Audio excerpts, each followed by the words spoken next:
right, so welcome to episode 2 of Dr. Karen in the Kitchen. This is my friend Sarah who's going to join us today. It'll be lots of fun. And today we're going to be talking about how to make kombucha. So last week we talked about how to make bulletproof coffee. And kombucha is a question I get about a lot in some of the blogs that I've written and on social media. So we're going to talk about how to make that today. So we're going to first talk a little bit about what kombucha is, what the benefits are, and why the heck you should even kind of keep watching and want to do this. So kombucha is essentially fermented tea. And so if you think of, you've probably heard sort of like fermented foods, right? Absolutely. Like sauerkraut's one that people think of. Sometimes people will have fermented pickles, like that kind of thing. So the purpose of fermented foods is putting good bacteria into your gut. And so the more good bacteria, the better. It's going to help with digestion, it's going to help with elimination. And so kombucha would be similar to taking, say, like a probiotic. Now, I actually do both. I just happen to kind of fall in love with the kombucha, and so I love drinking that all the time then too. So now you can actually get kombucha at a store. Our natural health food store here in town carries it. It's like about $4. There you got some stuff in Palm Springs. You'd show me. It's the same one, yeah. Which is ironically called Synergy. But yeah, I had that. I'm like, oh my god, this is so good. The ginger ale or ginger aid one tastes like ginger ale to me. And so I've kind of been on a quest to try to recreate that. So yeah, you can buy it. It's about $4 a bottle, and you can make it honestly for like a fraction of that. So this will be a neat way for you to see how easy it is to make it and how it actually be cost effective for you too. So we're gonna go ahead and get started. So there's a couple different steps with that, but the first thing is understanding what a SCOBY is. Okay, so a SCOBY, which this is going to be hard because you can't really see this here through camera, but I'll kind of hold it up. Maybe you can see the little murkiness of that, but this is essentially a fungus. And so this is, that combined with the tea is going to make that fermentation process. So there's two ways you can get a SCOBY. You can purchase one, which I found a company called Sproutmaster in Ontario that ships to Canada. I didn't find any other company, and we're going to have them up as a link on the website too, so if people want to get it that way, you can. Or you can have a friend that has been making kombucha that has an extra run. So as you're going to see when we actually do the second stage of this, that each mother, it's called a mother or a SCOBY, will then, each time when you do that batch, it's going to birth a baby. So it's going to make another SCOBY with that, and you can separate that one and give that to a friend. Now I found it's a little tricky because as you'll see when we take this one out, it all just starts to grow together. Kind of looks like a science experiment kind of thing. You might think it looks kind of gross, but hang in. This is definitely very delicious and worthwhile. But yeah, so you can get SCOBY kind of two ways. So that you're going to have with your starter tea. So when you ordered it in through Sproutmaster, it kind of came like together like in the tea. And so what I'm going to do first is I'm just going to actually just take this SCOBY with the starter tea and pour it into my vessel. And you want to have either like a glass or ceramic one. So I'm just going to pour this in, kind of splooshes in there. And then I've actually already, for sake of time, brewed up the tea. And so all this is in a stainless steel pot with filtered water, a cup of organic sugar, and you boil that. And then once that gets to a boil, you're going to add about 4 to 6 organic black tea bags. So definitely black or green tea, not herbal tea. I did that at first, and Sproutmaster loves me because I've ordered about 4 SCOBYs because I've messed it up a couple times. So you don't do herbal teas, there's oils in that, which will kind of taint the SCOBY, so you'll end up kind of killing it. So you want to use black tea or green tea. So I've already done this together with the sugar. So again, you boil that, add 4 to 6 tea bags, you let it boil for a few more minutes, and then you let it steep for about 15 minutes, discard the tea bags, and then you need to have this cool. So I actually made this earlier today, and then you're going to pour this in. So if it's too hot, it could again damage the SCOBY. So I'm going to just pour this in, hopefully keep it all in the vessel, and then it's kind of this simple. And then after we've got all the tea in here, so it's in there, so the tea and the SCOBY, you're now just gonna keep this covered. So that's really just to make sure that nothing gets inside of there, right? Kind of little dust and stuff like that. If we were starting this today, and I got my SCOBY in the mail, this is how I would start the process? This is how you would start it, yeah. So you actually would have it kind of in that little package, already the SCOBY and the tea, and so it's already kind of good to go. So yeah, yep. And so this is like little cloths that I use for my boys in my home. So just a piece of cotton cloth is fine. I know, really high tech, and I tape it. So I don't see people put elastic around. I just kind of tape. And then this is going to then sit for like about a week to 10 days. We might have to pick up Kai soon. We'll see. That's him making sounds in the background, talking. So, and that's it. And so then you're gonna put this away. I just put it in my pantry, so it's just a place where it's not in direct sunlight.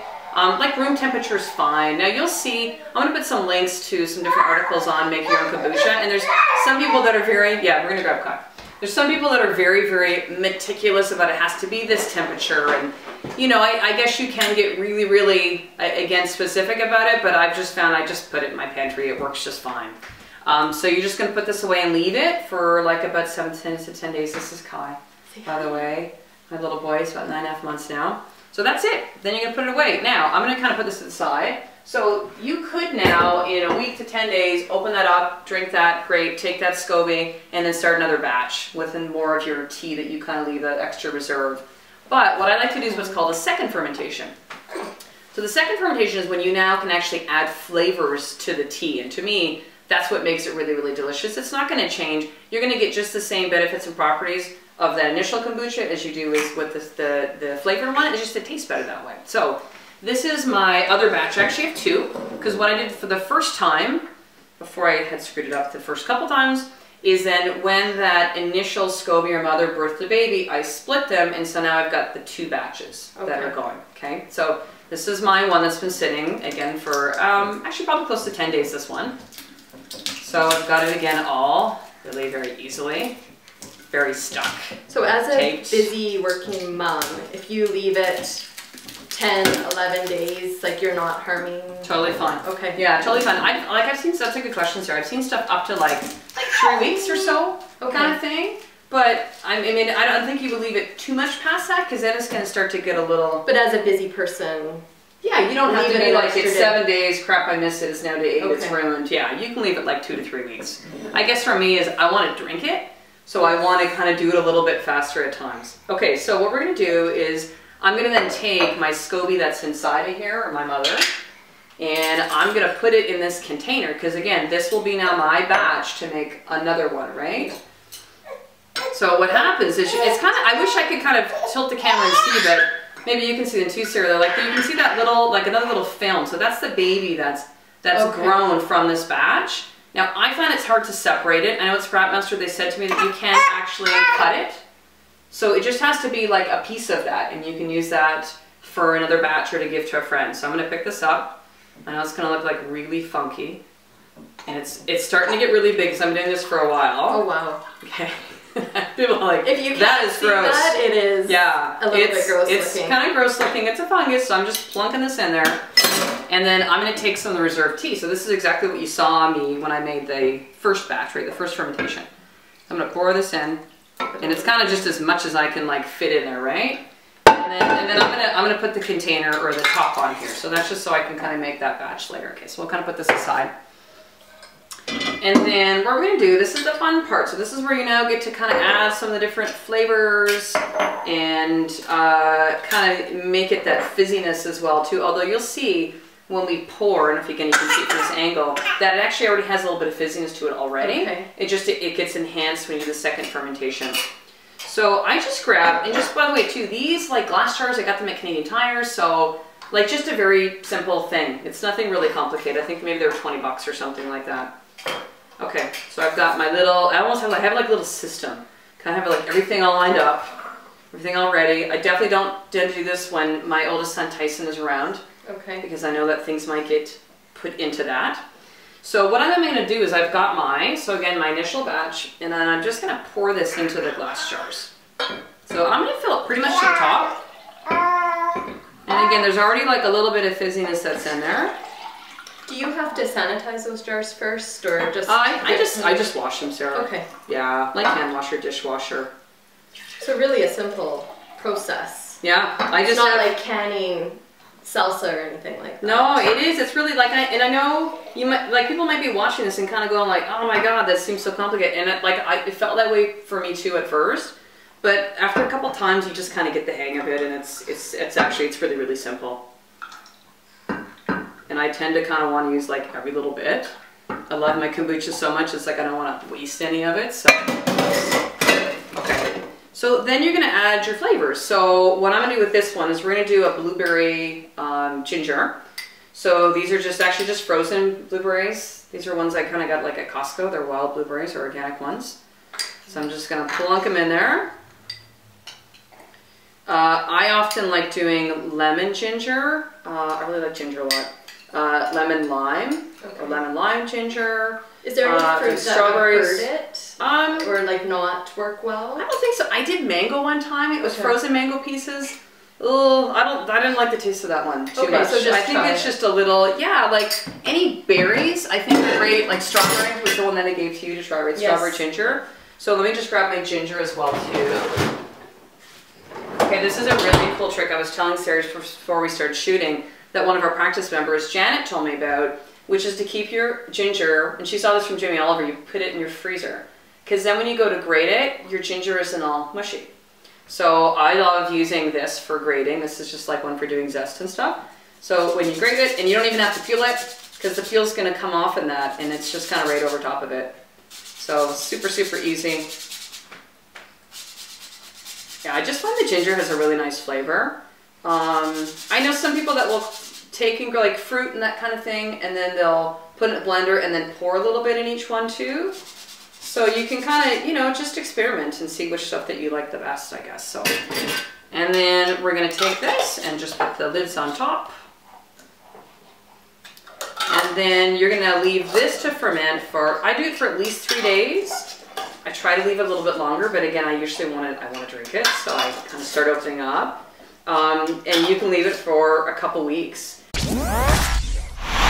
So after we put the lids back on, then you're just gonna, again, I just put this in my pantry. You don't want to shake it up. Don't shake it up because there's fizziness in there then too. When you go to take it, the lid off, there might be like a little bit of, like, you know, like a carbonation kind of thing, like you would with like pop or soda. And then once you've actually opened this up, if you don't consume the whole thing right away, then you want to put it in the fridge. And basically it just stops the fermentation process when you do that. So that's about it. So pretty easy. I actually, when I was just telling Sarah this a little bit before we started shooting, that we were away on holidays for a little bit. So mine was left a lot longer. It was close to 2 weeks. And it tastes almost exactly like the store-bought one. So it had that real ginger ale taste, the lemon ginger one that I did. So the longer you have the second fermentation, the more flavor, the more that fizziness or carbonation as well too. And then one more thing I'm going to show you as well.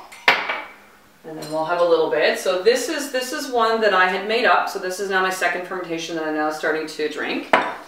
And when you go to open it up, you're going to, and again, I can't really show you from the camera, but it actually will, now there's two things that are in here. There's a little bit of a baby that's now, because it's fermenting again, right, from that. But it's also, some of this is just the zest that I use. There was some lemon zest. So you can just discard this. You could eat it. Like, it's not, doesn't taste gross. It's just like, it's slimy, right? It's like the fungus. It's kind of starting to grow another one. So I just kind of take that out. Or if there's any of the berries and stuff, I've eaten them at times, but I just kind of take them out. And then when you go to pour it, it's kind of just like a little bit of a fizz to that as well too. And then you're good to go. So I don't know if you can have a drink, and cheers. Cheers. Yum. Love it. Very good. That's like, I think that was a lemon ginger, that one too. Yeah. Quick question. Yeah. Kids, is this healthy for kids to try, or an Tyson loves it. We call it the booch. The booch. She likes some booch, buddy. Yeah, totally fine. I know some will say because it's black tea, right? Like, well, how about caffeine? So most of the caffeine is kind of burned off in the fermentation process. So, you know, I wouldn't give them like, you know, 3 of these to drink in a day kind of thing. But yeah, absolutely. Great. Absolutely fine for kids. And yeah, Tyson, my 3.5-year-old, who can be like a little fussy at times when it comes to foods and that kind of thing. He's usually pretty good with it, but he absolutely loves it. So, and you'll be next, Kai. You will. You'll be next on that too. So, so that's it, guys. So thanks so much. So I hope this has been of value to you. I'd love to get your feedback. So if you wanted to email me, you can. I'll leave my email address. If you have any other questions, you can comment on Facebook or send me a tweet. I would love to get your feedback to know if this has been of value to you, or maybe what other things that you'd like to see as well in some future how-to videos. So stay tuned for next week. It'll be episode 3 of Dr. Karen in the Kitchen, where I'm going to be teaching you how to make bone broth. I'll see you then. Have an awesome day, and thank you so much to Sarah as well. Great, thank you. And Kai, you did good, buddy. See you guys. See you.